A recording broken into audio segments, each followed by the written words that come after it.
TJAC chairman Kodandaram సార్కి MLC పదవి పోతున్నారు. ఆ తర్వాత మినిస్టర్ వర్గం మంత్రివర్గ స్థానంలో కూడా మరి అవకాశం ఉండేట్టుగా వార్తలు అయితే వస్తున్నాయి. మాట్లాడించే ప్రయత్నం చేద్దాం. మనతో పాటు కొంతమంది జేఏసీ నాయకులు ఉన్నారు. సో ఏంటని ఎట్లా చూస్తారు కోదండరాం సార్కి ఎమ్మెల్సీ పదవి దక్కడం ఇదంతా కూడా? మేమంతా మా పార్టీ తరఫున మేము చాలా హర్షం వ్యక్తం చేస్తున్నాము. ఇంతకు ముందు కూడా బీఆర్ఎస్ పార్టీ మా యొక్క నాయకుడిని ఎదగకుండా చేశాడు. ఎమ్మెల్సీ పదవి కూడా రావడానికి కూడా ఆయనకి ఇష్టం లేకుండా ఉండింది. కానీ నైతికంగా మేము ఈరోజు విజయాన్ని సాధించాం. మా సార్కు దీని తర్వాత కూడా ఎడ్యుకేషన్ మినిస్టర్ ఇస్తే ఇంకా చాలా తెలంగాణ ప్రజలకు ఆదర్శవంతంగా విద్యా వ్యవస్థలో చాలా సమూలమైనటువంటి మార్పులు చేసి విద్యా వ్యవస్థలోనే దేశంలోనే నెంబర్ 1గా తీర్చిదిద్దుతాడని మా సారు మాకు గట్టి నమ్మకం ఉన్నది. ఎట్లా చూడొచ్చు, గతంలో బీఆర్ఎస్ పార్టీ అడ్డుకున్నది కోదండరాం సార్ని. ఒక ఉద్యమకారుడు, తెలంగాణ ఉద్యమంలో కీలకంగా పనిచేశాడు. అట్లాంటి నాయకుడిని ఎమ్మెల్సీ పదవి విషయంలో అడ్డుకునే ప్రయత్నం చేశారు. అదే వాళ్ళ యొక్క మూర్ఖత్వం. అది బంతిని ఎంత కొడితే కనుక అంత వేగంగా వస్తుందని. సరే, ఏది ఏమైనా కానీ మేము కూడా ఆఖరిగా మేము విజయాన్ని సాధించాం. ఇక మా పార్టీ కానీ మా నాయకుడు కానీ వెనక్కి తిరిగి చూసుకునే అవసరమే లేకుండా అయిపోతుంది ఇక్కడ నుంచి.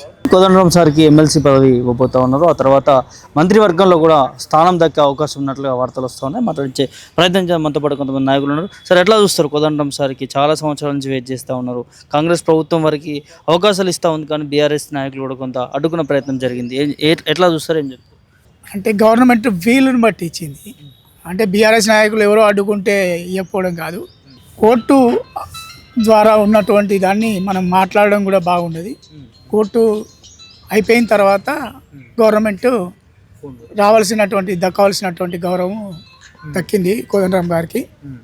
ఇదే స్ఫూర్తితోటి ఉద్యమ ఆకాంక్షలు, రాష్ట్ర అవతరణ ఆకాంక్షలను మా గురువు గారు అయినటువంటి కోదండరాం గారు నెరవేర్చి ఉద్యమకారుల ఆశయాలను, వాళ్ళ ఆకాంక్షలను కూడా నెరవేర్చడానికి మాకు ఒక నెరవేరుతాయని ఒక ధైర్యం వచ్చింది.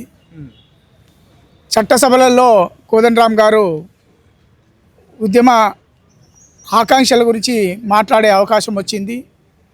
అదేవిధంగా గవర్నమెంటు సరైన సమయంలో సరైన నిర్ణయం తీసుకొని మంత్రి పదవి ఇస్తుందా లేక ఇంకా పెద్ద పదవి ఇస్తుందా అనేది అది గవర్నమెంట్ చేతిలో ఉంది, ముఖ్యమంత్రి గారి చేతిలో ఉంది. వాళ్ళు నిర్ణయించుకోవాల్సినటువంటి అవసరము. ఎందుకంటే కోదండరాం సారు లేకపోతే ఉద్యమం లేదు, తెలంగాణ రాష్ట్ర అవతరణ లేదు.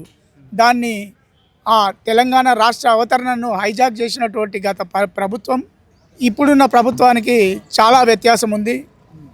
ఒక్కొక్కటి ఉద్యమ ఆకాంక్షలు నెరవేరుతున్నాయి అనిపిస్తుంది. నిన్న జరిగినటువంటి ఆర్టీసీ సమ్మె విజయవంతమైంది. ఏదో ఒక చిన్న పొరపాటు జరిగింది, అదే తొందరపాటు.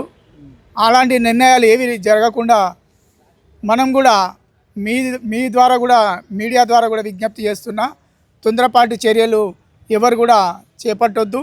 ఖచ్చితంగా రాష్ట్ర ప్రజల, బహుజన బలహీన వర్గాల ఉన్నటువంటి వారి ఆకాంక్షలు, రాష్ట్రం సాధించుకున్నటువంటి ఆకాంక్షలు ఈ ప్రభుత్వం ద్వారా నెరవేరుతాయని ఆశిస్తున్నాను. మంత్రివర్గంలో ముఖ్యంగా విద్యాశాఖలో కోదండరాం సార్కి స్థానం దక్కే అవకాశం ఉన్నట్లు వార్తలు వస్తూ ఉన్నాయి. సార్, ఎట్లా చూస్తారు దాన్ని?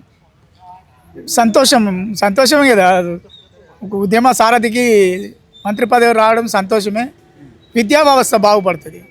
విద్యా వ్యవస్థలో ఉన్నటువంటి లొగుసులన్నీ, ఎందుకంటే ఆయన ఉపాధ్యాయుడిగా పనిచేసి ప్రొఫెసర్గా రిటైర్డ్ అయినటువంటి పరిస్థితి. ఆయనకు విద్యా వ్యవస్థలో ఉన్నట్టు లోటుపాట్లు ప్రతి ఒక్కటి కూలంకషంగా తెలుసు కాబట్టి ఆయన ఖచ్చితంగా ఆ శాఖ ఇస్తే ఖచ్చితంగా న్యాయం జరుగుతుందని చెప్పి నేను అనుకుంటున్నాను.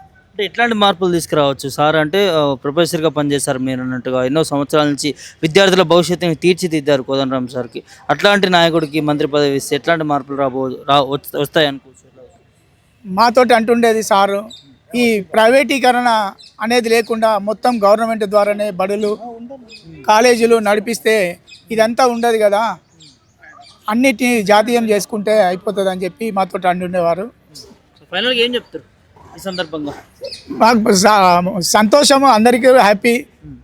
దళిత పేద బలహీన వర్గాలందరికీ సంతోషం. కోదండరాం సార్కి మంత్రి పదవి వస్తే అంతకంటే పేద ప్రజలు ఆశించేది ఇంకేం లేదు ఈ గవర్నమెంట్. అంటే ఇది ఓవరాల్గా కోదండరాం సార్కి మంత్రి పదవి దక్కితే ఖచ్చితంగా విద్యా వ్యవస్థలో కొన్ని మార్పులు చేస్తారు కీలకంగా. ఎందుకంటే ఆ సార్ ఏదైతే విద్యా దాంట్లో కూడా లెక్చరర్గా పనిచేశారు, ప్రొఫెసర్గా పనిచేశారు, చాలా సేవలు అందించారు. కాబట్టి ఖచ్చితంగా వారికి మంత్రి పదవి ఇస్తే ఆ శాఖకి న్యాయం చేస్తారనేది వారి టీజేఎస్సీ నాయకులు మాట్లాడుతున్న సందర్భంగా కనిపిస్తాం. విడుదలలో సల్మాన్ రావుతో ప్రభాకర్ పటేల్ మీడియా అసెంబ్లీ నుంచి.